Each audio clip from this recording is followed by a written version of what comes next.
ইসলামের ইতিহাস যদি ৬০০ বছর পর্যন্ত আপনারা তালাশ করেন, আপনারা দেখবেন পীর মুরিদি বলতে কিছুই ছিল না। এবং ইসলামে যে বাইয়াতের কথা বলা আছে, এই বাইয়াত কোনো পীরের হাতে নয়, এই বাইয়াত হলো রাষ্ট্রপ্রধানের হাতে। এবং এই বাইয়াত যদি রাষ্ট্রপ্রধান ছাড়া অন্য কারো কাছে করা হইতো, সে আমলে তাকে ডেকে এনে হত্যা করা হইতো, যেহেতু সে বিদ্রোহ করেছে, ফেরকাবাজি করেছে। আমাদের একটা বড় বদভ্যাস হলো, আমরা যেই দল করি, যেই চিন্তা পোষণ করি, এটা ভুল হইলেও এটার পিছনে দলিল দিয়ে এটাকে শক্ত করতে চাই। ঠিক কিনা বলেন? এটা আমি যতই ভুল হোক, না না এটাই ঠিক, যেহেতু আমি এই চিন্তার লোক। উদাহরণ দিলেই বুঝবেন। যেমন বিড়ি, সিগারেট, তামাক খাওয়া, এটা হালাল না হারাম? করছেন এই প্রশ্নটা, আমাদের দেশের একটা অ্যাভেলেবেল প্রশ্ন। এক ভাই প্রশ্ন করেছেন যে পীরের কাছে মুরিদ হওয়া, এটার হুকুম কি? পীরের হাতে বাইয়াত বা মুরিদ হওয়ার হুকুম কি? এটার মূল কথা হলো, পীর শব্দটা আরবি নয়, এটার আরবি শব্দ হলো শায়েখ।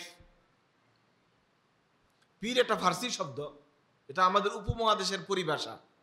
আমি খারাপ বলছি না এটাকে, কিন্তু এই শব্দটি আরবি কোনো শব্দ নয়।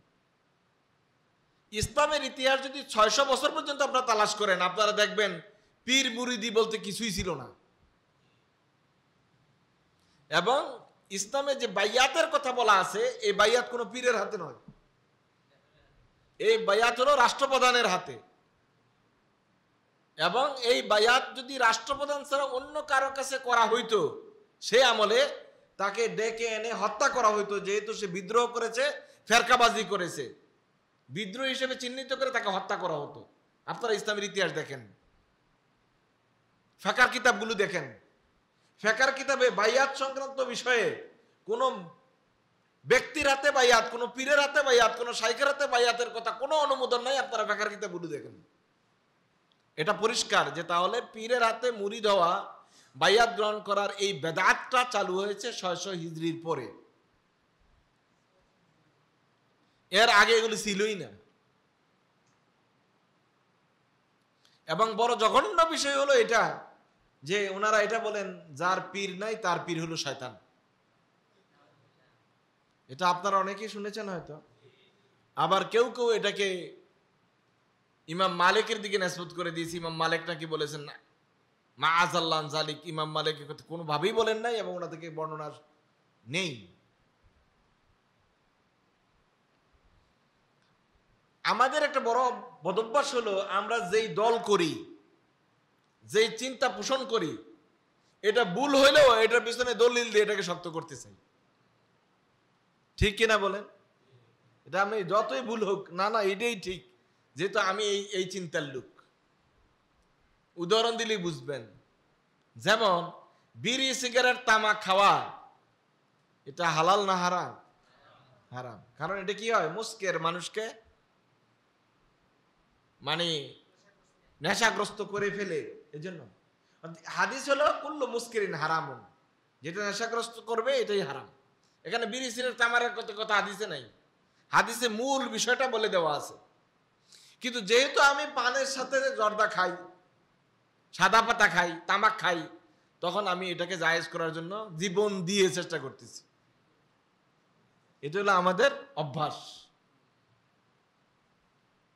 ঠিক একই অবস্থা হলো এটার।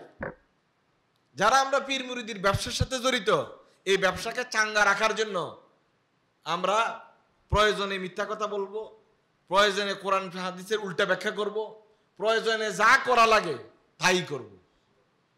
এটা হলো আমাদের ট্র্যাডিশন, আমাদের ঐতিহ্য, আমাদের চরিত্র। ওনারা দলিল দেন একটা আয়াত দিয়ে, ইয়া আইয়ুহাল্লাযীনা আমানুত্তাকুল্লাহা ওয়াবতাগু ইলাইহিল ওয়াসিলা। এই ওয়াবতাগু ইলাইহিল ওয়াসিলা কথাটাই বলে, আগে পিছে আয়াতটা পুরা বলে না।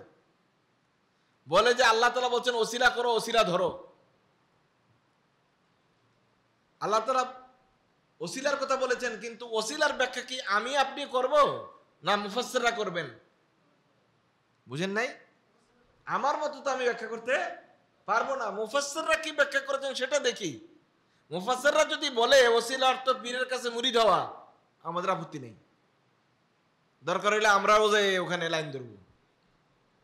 কিন্তু সেখানে মুফাসসিররা তো কেউ ওসিলার এই ব্যাখ্যা করে নাই।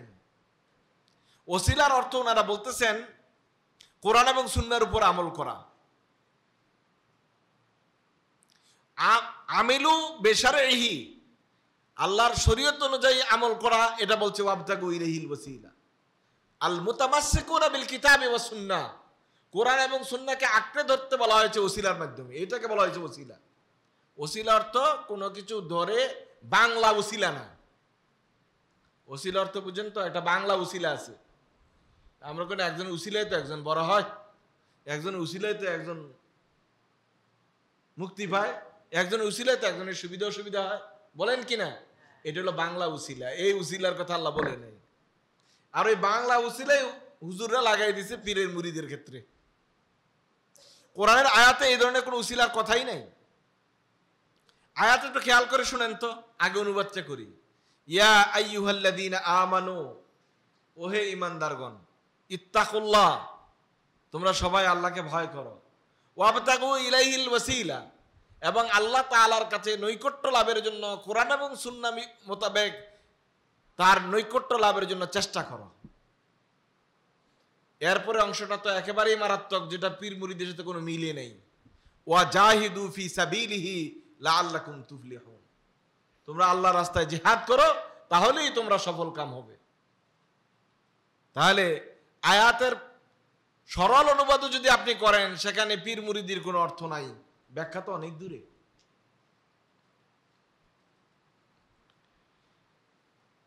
এখানে উলামায়ে কেরাম অনেকগুলো তাফসীর করেছেন।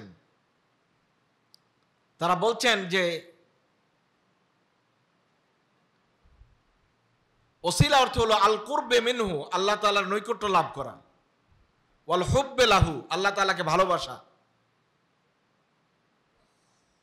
ওয়াল খাউফে ওয়ার রিজায়ে ওয়াল ইনাবাতি ওয়াত তাওয়াক্কুল, আল্লাহকে ভয় করা, আল্লাহর কাছে কিছু পাওয়ার আশা করা এবং তাওয়াক্কুল করা। আর কিছু বাদানি ইবাদত আছে, যেমন যাকাত এবং হজ, কিছু আছে বদানি এবং মালি ইবাদত। এই সবগুলো ইবাদতকে বোঝানো হয়েছে ওসিলা বলে। এখানে কিন্তু কোনোভাবেই ওসিলা মানে পীর ধরা অর্থ নয়। আরেকটা আয়াত তারা ব্যবহার করেন, সেটা হলো কুনু মা'আস সাদিকিন, তোমরা সত্যবাদীদের সাথে থাকো। সত্যবাদীদের সাথে থাকো তার মানে কি শুধু পীর সাহেবরা সত্য কথা বলে, অন্যরা সব মিথ্যা কথা বলে? এটা কি এই আয়াতের এই অর্থ? কুনু মা'আস সাদিকিনের আয়াতের শানে নুজুল দেখেন। আল্লাহ রাসূল সাল্লাল্লাহু আলাইহি ওয়াসাল্লাম এর কাছে সাহাবায়ে কেরাম রাদিয়াল্লাহু তাআলা আলাইহিম আজমাইন যারা যুদ্ধে অংশগ্রহণ করেন নাই, তারা এসে দলে দলে বলল, ইয়া রাসূলুল্লাহ, এই সমস্যার কারণে যেতে পারি নাই, এই সমস্যার কারণে যেতে পারি নাই, এই সমস্যার কারণে যেতে পারি নাই। কিন্তু তিনজন সাহাবী ওনারা সত্য কথাই বলেছেন, কোনো সমস্যা ছিল না, এমনিতেই যাই নাই, তারা সত্য কথা বলেছেন। তাদেরকে লক্ষ্য করে আল্লাহ তাআলা এই আয়াত নাযিল করেছেন, কুনু মা'আস সাদিকিন। সুতরাং আল্লাহ সুবহানাহু ওয়া তাআলা এইখানে সুনির্দিষ্ট কোন